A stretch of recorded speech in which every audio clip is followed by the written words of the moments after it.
25 years ago, although we've been saying that for 2 years, so, Right, so it might be longer than that. But about 25 years ago, we went to an estate sale in Northbrook.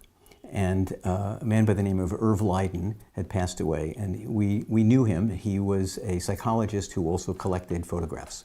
And he died young, and his widow was selling off, his collection. So we went out there and we bought a couple of things, and then we saw under a couch, we saw a box, a shoebox. So we pulled out the box. This is not the box. This is now a replaced archival museum quality box, but it was a really funky shoebox. And inside that shoebox, we discovered about 130 of these brown envelopes had inside, they had negatives. And this positive was made in 1945. And so we found this incredible box with beautiful, beautiful photographs, clearly stuff done by a professional, not amateur stuff at all. And so we thought it was great, and we bought it for 20 bucks. And then we stored it away. But we were intrigued by the box, and it was one of those things that we put on our list of one day we're going to deal with this box. You can see that these are absolutely remarkable photos. They're ethnographic images taken from in villages in India.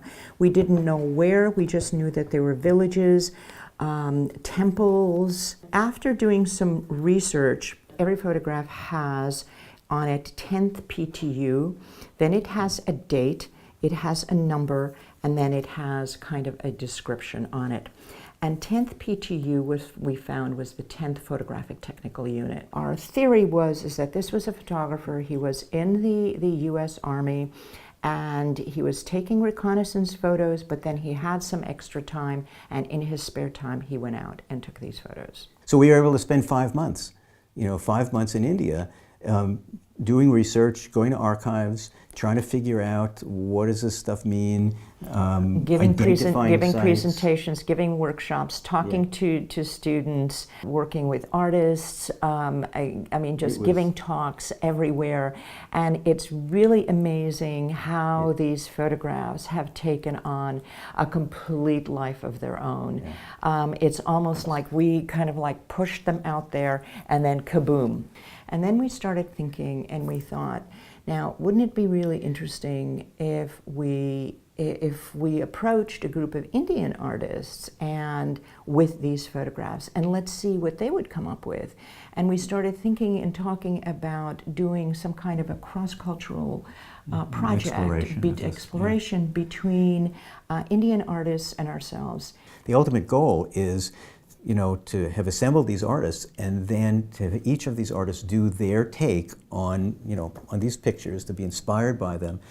We're going to do an exhibit, and the exhibit will showcase everybody's work, and there's films, there's all sorts of things, and then it will travel throughout India, it'll travel throughout the United States, there'll be a book, hopefully it'll travel beyond that. We pulled together this great group of artists, and the experience was great. 3 of them have finished their work already, and the others are almost finished.